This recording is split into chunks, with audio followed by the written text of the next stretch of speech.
سبحان الله وبحمده عدد خلقه ورضاء نفسه وزنة عرشه ومداد كلماته سبحان الله وبحمده عدد خلقه ورضاء نفسه وزنة عرشه ومداد كلماته سبحان الله وبحمده عدد خلقه ورضاء نفسه وزنة عرشه ومداد كلماته نحمد الله العظيم ونصلي على رسوله الكريم أما بعد அன்பான பெரியோர்களே, ஜமாத்தார்களே, அல்லாஹ்வின் அருளால் ஃபஜ்ருடைய தொழுகையை இமாம் ஜமாஅத்தோடு தொழுதுவிட்டு நன்மையான காரியங்கள் குறித்து பேசுவதற்காக, கேட்பதற்காக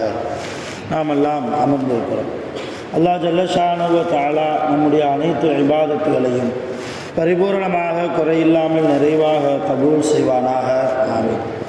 எல்லாம் வல்ல அல்லாஹ்வின் ரஹ்மத்தும் மேலான மக்ஃபிரத்தும் நம் அனைவர்கள் மீதும் முழுமையாக வந்து சேரட்டுமாக.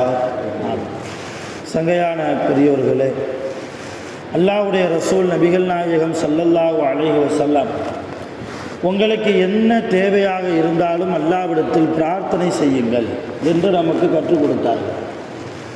அல்லாஹ்வும் குர்ஆனிலே என்னுடைய அடியார்கள் என்னை அழைக்கட்டும், என்னிடத்தில் துஆ செய்யட்டும் என்று துஆ குறித்து அல்லாஹ்வும் பேசுகிறார்.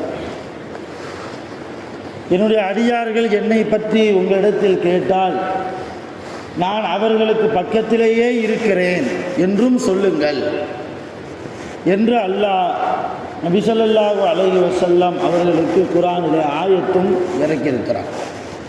ஆக என்ன தேவையாக இருந்தாலும் நாம் ரப்பிடத்தில் கேட்க வேண்டும் என்று சொன்ன நம்முடைய மார்க்கம் ஒரு 3 விதமான துஆக்களை, ஒரு 3 விதமான பிரார்த்தனைகளை அல்லாஹ்விடத்தில் கேட்கவே கூடாது. அல்லாஹ்விடத்தில் கேட்கக்கூடாது. பொதுவாக முதலாவது ரசூலுல்லாஹ் சொன்னாங்க, வலா ததுஉ அலா அன்ஃபுசிக்கும், வலா ததுஉ அலா அன்ஃபுசிக்கும், உங்களுக்கு எதிராக அல்லாஹ்விடத்தில் பிரார்த்தனை செய்யாதீர்கள். உங்களுக்கு எதிராக. சில பேர் வியாபாரம் ஆரம்பிப்பாங்க, தொடர்ந்து நஷ்டமாகவே இருக்கும், அல்லது நோய் நொடிகள் வந்து கொண்டே இருக்கும், ஆஸ்பத்திரி செலவுகள் போய்கொண்டே இருக்கும். ஒரு நிம்மதியான வாழ்க்கை என்பது சில பேருக்கு இருக்காது. சில பேர் படுத்த படுக்கையிலே இருப்பாங்க, நோயும் சரியாகாது, மௌத்தும் வராது. இந்த மாதிரி சூழ்நிலையில் தன் மீது விரக்தி அடைந்து சில பேர் அல்லாஹ்விடத்தில் கேட்கிறது உண்டு, எல்லாம் இப்படி படுத்த படுக்கையாக இருக்கிறதுக்கு என்னை மௌத்தாக்கிரு, தொடர்ந்து நஷ்டமாகவே வருதே, நான் என்ன தரித்திரம் பிடித்தவனா, நான் எந்த காரியத்தை எடுத்தாலும் அது சரியாக நன்மை பயக்கும் விஷயமாக அது இருக்க மாட்டேங்குதே என்று சொல்லி தங்களுக்கு எதிராக இப்படி பிரார்த்தனை செய்வது, அதிருப்தியை வெளிப்படுத்துவது. அல்லாஹ் குர்ஆனில் சொன்னான், லா தக்னத்து மிர் ரஹ்மத்தில்லா, அல்லாஹ்வுடைய ரஹ்மத்தின் விஷயத்தில் ஒருபோதும் நீங்கள் நிராசையாகாதீர்கள். நிராசை, அல்லாஹ்வுடைய நிராசை, அல்லாஹ்வின் மீது இருக்கிற நிராசையினுடைய வெளிப்பாடு தான் தங்களுக்கு எதிராக துஆ செய்வது.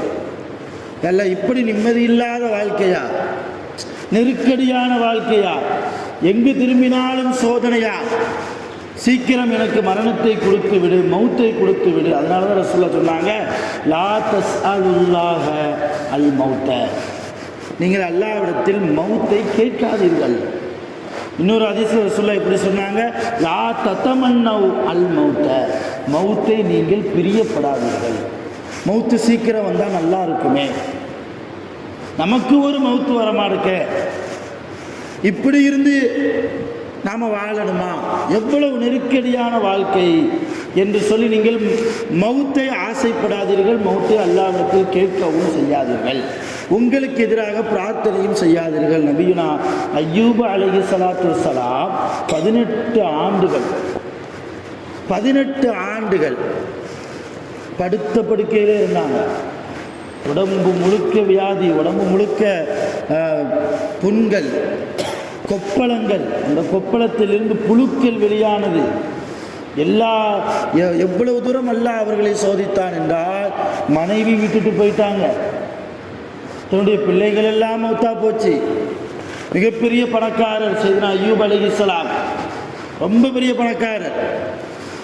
எப்படின்னா பாத்ரூமில் குளிச்சுக்கிட்டு இருப்பாங்களாம் அய்யூப் அலைஹிஸ்ஸலாம். குளிச்சுக்கிட்டு இருக்கும்போது மேலே வெட்ட வழி தானே, தங்க வெட்டுக்கிளி வந்து விழுமா, தங்கத்தால் ஆன வெட்டுக்கிளி வந்து விழுமா அவங்க குளிக்கிற இடத்துல. உடனே அந்த வெட்டுக்கிளி எடுத்து சேமித்து வைப்பாங்க. ஜிப்ரீல் அலைஹிஸ்ஸலாம் வந்து கேட்பாங்களா, நபி அவர்களே, அல்லாஹ்வுடைய தூதர் அவர்களே, அல்லாஹ் அவங்களை எவ்வளோ பெரிய பணக்காரன் ஆக்கியிருக்கிறான், இந்த வெட்டுக்கிளியை உளுந்த உடனேயே அவ்வளவு அவசரமாக தங்கத்தை எடுத்துக்கொண்டு போய் உள்ளே வைக்கிறீங்களே, இது தேவை உங்களுக்கு இல்லையே, இதன் பக்கம் உங்களை தேவையாகிற இடத்துல அல்லாஹ் உங்களை வைக்கலையே, நிறைய செல்வத்தை அல்லாஹ் கொடுத்திருக்கிற போது இவ்வளவு அவசரம் ஏன் இந்த வெட்டுக்கிளி, தங்கத்தால் ஆன வெட்டுக்கிளி விஷயத்தில்? அப்போ தான் அய்யூப் நபி சொல்வாங்களாம், எவ்வளவு தங்கம் எனக்கு கிடைத்தாலும் எனக்கு கொடுப்பது அல்லாஹ் இல்லையா, எவ்வளவு செல்வம் எனக்கு கிடைத்தாலும் அந்த செல்வத்தை கொடுப்பது அல்லாஹ். அல்லாஹ் எனக்கு கணக்கு பார்க்காமல் அவருடைய ரஹ்மத்தை கொடுக்கிற போது, ரஹ்மத்தை வழங்குகிற போது நான் மட்டும் அவருடைய ரஹ்மத்தில் நிராசையாகலாமா? அவன் கொடுக்க கொடுக்க நான் வாங்கி கொண்டே இருப்பேன் என்றார்கள் செய்தனா அய்யூப் அலைஹிஸ்ஸலாம். அந்த அளவு மிகப்பெரிய விசாலமான எண்ணம் கொண்டவர்கள், விசாலமான செல்வந்தரும் கூட. எல்லா செல்வமும் டோட்டலாக போச்சு, எல்லா செல்வமும் அழிஞ்சிருச்சு. மனைவி விட்டுட்டு போயிட்டாங்க, கவனிக்க முடியாது இதுக்கு மேலே இந்த மனுஷனன்னு சொல்லி விட்டுட்டு போயிட்டாங்க. பிள்ளைகள் எல்லாம் இறந்து போச்சு. கடைசி வரைக்கும் அல்லாஹ்வினுடைய தக்வாவோடு அல்லாஹ்வை திக்ரு செய்த நிலைமையிலேயே இருந்தாங்க 18 வருடங்கள். அவங்க ஒரு தடவை கூட அல்லாஹ் இந்த நிலைமையில் என்ன வச்சிருக்கிறிய, எனக்கு மௌத்தை கொடுத்துருன்னு கேட்கலையே, என் மனைவி விட்டுட்டு போயிட்டாங்களே கேட்கலையே, என் பிள்ளைகளையெல்லாம் நீ மௌத்தாக்கிட்ட, என்னையும் மௌத்தாக்கிறேன்னு சொல்லி அல்லாஹ்விடத்தில் பேசலையே, பிரார்த்தனை செய்தார்களா? என்ன கேட்டாங்க அல்லாஹ்விடத்திலே? அல்லாஹ் உடம்பு முழுக்க நீ சோதிக்கிறாய், பரவாயில்லை, இந்த நாக்கை மட்டும் விட்டு வச்சிருன்னு கேட்டாங்க. இந்த நாக்கை மட்டும் விட்டு வையேன், நான் சாப்பிடுவதற்கு இல்லை, தண்ணி குடிக்கிறதுக்கு இல்லை, ஒன்று திக்ரு செய்யணும், உன் திருநாமங்களை என் நாவால் உச்சரிக்க வேண்டும். நாவலையும் புண்ணு வந்துருச்சுன்னா நாவை அசைக்க முடியாது இல்லையா, அதனால் இந்த நாக்கை மட்டும் விட்டு வச்சிரு. இப்போ அவ்வளவு சோதனை நிறைந்த காலத்திலும் நபியுனா அய்யூப் அலைஹிஸ்ஸலாம் தனக்கு எதிராக பிரார்த்தனை செய்யலை. அதே போன்று ரசூலுல்லாஹ் 2வது சொல்வாங்க, வலா ததுஉ அலா அவுலாதிக்கும், உங்களுக்கு எதிராக நீங்கள் பிரார்த்தனை செய்யாதீங்க, இது முதலாவது. 2வது, உங்கள் குழந்தைகளுக்கு எதிராக, உங்கள் பிள்ளைகளுக்கு எதிராகவும் நீங்கள் பத்துவா செய்யாதீர்கள், பிரார்த்தனை செய்யாதீர்கள். உங்கள் குழந்தைகள் எவ்வளவு தொல்லைகளை உங்களுக்கு கொடுத்தாலும் ஒரு நல்ல பெற்றோர்களுக்கு அடையாளம், கடைசி வரைக்கும் பிள்ளைகளுக்கு என்ன செய்யக்கூடாது, பத்துவா கொடுக்கக்கூடாது. வலா ததுஉ அலா அவுலாதிக்கும். நபிகள் நாயகம் ஸல்லல்லாஹு அலைஹி வஸல்லம் தாயிஃபுக்கு போனார். எதிரிகள் கல்லால் அடித்தார்கள், சொல்லால் அடித்தார்கள்.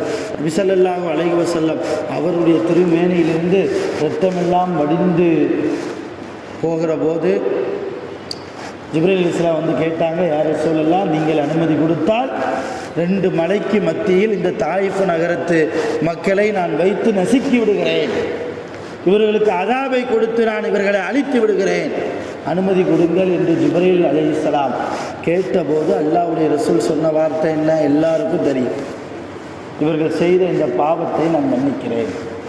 இவர்கள் என்னுடைய குடும்பத்தார்களாக இருக்கிறார்கள். தாயிஃப் நகரத்து மக்கள் ரசூலுல்லாஹ்வுக்கு உறவுக்காரர்கள். அதனால தான் அபூ தாலிப் இறந்தபோது, ஹதீஜா அம்மா மக்காவில் இறந்தபோது, தனக்கு ஆதரவாக இருந்த 2 பேர் இறந்தபோது அந்த துக்கம் தாங்க முடியாமல் தாயிஃபில் இருக்கக்கூடிய தன்னுடைய சொந்த பந்தங்களிடத்தில் போய் கொஞ்ச நேரம் இருக்கலாம், கொஞ்ச நாள் இருக்கலாம், அவிடத்தில் மார்க்கத்தை எடுத்து சொல்லலாம் என்று உறவுகளை நாடி போன நபி ஸல்லல்லாஹு அலைஹி வஸல்லம் அவர்களுக்கு வேதனை கிடைத்தது. அப்படி வேதனை கொடுத்த தன்னுடைய உறவுக்காரர்களுக்கு எதிராக கூட நபி ஸல்லல்லாஹு அலைஹி வஸல்லம் அல்லாஹ்விடத்தில் கையேந்தி பிரார்த்தனை செய்யவே இல்லை, பத்வா கொடுக்கவே இல்லை. என்ன சொன்னாங்க? இவர்கள் ஈமான் கொள்ளாவிட்டாலும் இவர்களுக்கு பின்னால் வரக்கூடிய எங்கள் சந்ததிகள், இவர்களுடைய குழந்தைகள் கண்டிப்பாக என்ன செய்வாங்க? ஈமானுக்குள் வருவார்கள் என்ற நம்பிக்கை எனக்கு இருக்கிறது. இவர்கள் எனக்கு செய்த இந்த தீங்கை நான் மன்னித்து விட்டேன். ஆனால் இன்னைக்கு சொந்த பிள்ளைகளுக்கு, சொந்த குடும்பத்தில் உள்ளவர்களுக்கு பத்துவா கொடுக்கக்கூடிய பெரியவர்கள் நிறைந்த முஸ்லிம்கள் இருக்கிறார்கள். எவ்வளவு பெரிய கவலை குறித்தான விஷயம். வலா ததுஉ அலா அவுலாதிக்கும், உங்கள் பிள்ளைகளுக்கு எதிராக நீங்கள் ஒருபோதும் பத்துவா செய்யாதீர்கள். 3வது ரசூலுல்லாஹ் சொன்னாங்க, வலா ததுஉ அலா அம்வாலிக்கும், உங்கள் செல்வத்திற்கு எதிராக, அல்லாஹ் கொடுத்த செல்வம், அல்லாஹ் கொடுத்த பொருளாதாரம், அல்லாஹ் கொடுத்த வியாபாரம், அல்லாஹ் கொடுத்த ரிஸ்க்குக்கு எதிராக நீங்கள் ஒருபோதும் என்ன செய்யாதீங்க? பத்துவா செய்யாதீர்கள். இவ்வளவு காலம் எனக்கு தேவையா?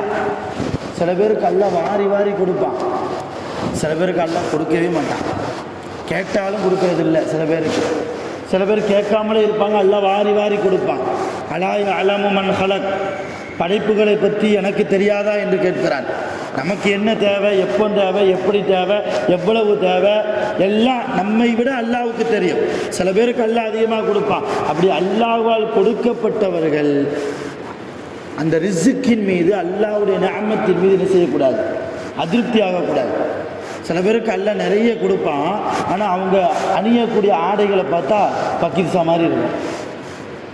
ரொம்ப ஏழைகள் அணியக்கூடிய இத்துப்போன சட்டை, இத்துப்போன வேட்டி.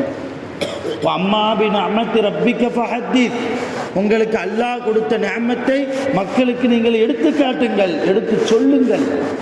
எடுத்து காட்டவும் செய்யணும், எடுத்து சொல்லவும் செய்யணும். அல்லாஹ் நமக்கு பொருளாதாரத்தை கொடுத்து நிஅமத்து செய்கிற போது அதை கஞ்சத்தனம் செய்து வீட்டுக்குள்ளேயே வைத்து அனுபவிப்பது என்பது கூடாத காரியம். இன்னொரு பக்கம் அந்த பொருளாதாரத்துக்கு எதிராக எவ்வளவு காசு பணம் இருந்து என்ன செய்ய, நிம்மதி இல்லையே என்று சொல்லி இந்த காசு பணத்தை அல்லாஹ் எனக்கு தராமலேயே இருக்கலாமே, இந்த பொருளாதாரமெல்லாம் அழிஞ்சு போனால் நல்லா இருக்குமே, எல்லாம் ஒரு அதிருப்தியில் தான், மனக்கவலையில் தான். அல்லாஹ் கொடுத்த சோதனையை தாங்க முடியாமல் வருகிற வெளிப்பாடான வார்த்தை தான் அதெல்லாம். அப்போது 3 காரியங்களில் ஒருபோதும் என்ன செய்யக்கூடாது? பத்துவா செய்யக்கூடாது. முதலாவது, உங்களுக்கு எதிராக அல்லாஹ்விடத்தில் துவா செய்யக்கூடாது. 2வது, நம்முடைய குழந்தைகளுக்கு எதிராக பத்துவா செய்யக்கூடாது, அல்லாஹ்விடத்தில் பிரார்த்தனை செய்யக்கூடாது. 3வது, நம்முடைய செல்வங்களுக்கு எதிராகவும் அல்லாஹ்விடத்தில் துவா செய்யக்கூடாது. இந்த 3 காரியங்கள் உங்கள் வாழ்க்கையில் அறவே இருக்கக்கூடாது என்றார்கள் நபிகள் நாயகம் ஸல்லல்லாஹு அலைஹி வஸல்லம். அவர்களுடைய இந்த ஹதீஸிற்கு இணங்க நாம் நம்முடைய வாழ்க்கையை ஆக்கிக்கொள்வோம். அடுத்தவர்களுடைய நல்ல வாழ்க்கைக்காக, ஆஃபியத்தான வாழ்க்கைக்காக, நம்முடைய ஆஃபியத்தான வாழ்க்கைக்காகவும் அல்லாஹ்விடத்தில் நாம் துஆ செய்யக்கூடிய சாலிஹான மேன்மக்களாக ரப்புல் ஆலமீன் நம் அனைவர்களையும் அல்லாஹ் ஆக்கி அருள் புரிவானாக.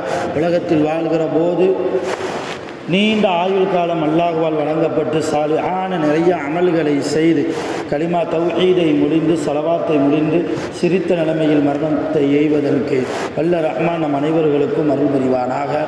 ஆகிர் தஅவானா அல்ஹம்துலில்லாஹி ரப்பில் ஆலமீன். சுப்ஹானல்லாஹி வ பிஹம்திஹி, சுப்ஹானல்லாஹி வ பிஹம்திஹி, அஷ்ஹது அல்லா இலாஹா இல்லா அன்த, அஸ்தக்ஃபிருக வ அத்தூபு இலைக். ஆமீன். சுப்ஹான ரப்பிக ரப்பில் இஸ்ஸத்தி அம்மா யசிஃபூன் வ ஸலாமுன் அலல் முர்ஸலீன் வல்ஹம்துலில்லாஹி ரப்பில் ஆலமீன். ஸல்லல்லாஹு அலா முஹம்மத் ஸல்லல்லாஹு அலைஹி வஸல்லம்.